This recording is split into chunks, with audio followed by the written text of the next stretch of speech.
জায়গায় দাঁড়াইয়া বলতেছে, ইয়া রাসূলুল্লাহ, ইয়া হাবিবাল্লাহ, আপনি কার অপেক্ষা করতেছেন? আজকে বাইতুল মুকাদ্দাসে নামাজের জামাতি আপনি ছাড়া আর কারো জন্য মানাবে না। জুড়ে জুড়ে বলেন সুবহানাল্লাহ।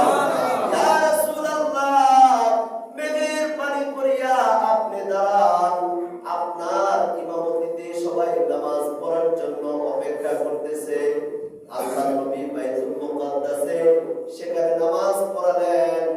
নামাজ যখন শেষ হলো, সালাম ফিরানোর পরে আল্লাহ নবীকে ডাক দিয়ে বলতেছে, জিবরাইল আলাইহিস সালাম, ও নবীজি, আপনি জানেন কারা আপনার পিছনে আজকে মুক্তাদি হয়ে নামাজ পড়ছে? আল্লাহ নবী কই, কারা আমার পিছনে মুক্তাদি হয়ে নামাজ পড়ছে?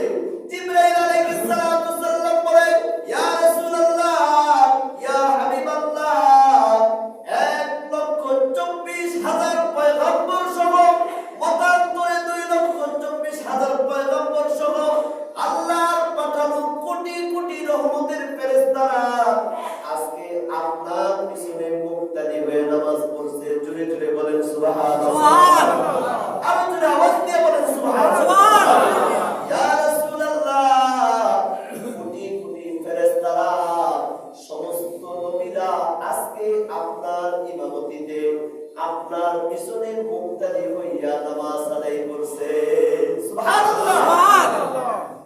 তাই রাসূলকে ইমামুল মুরসালিন বলা হয়। কেন বলা হয় ইমামুল মুরসালিন? কেন বলা হয়?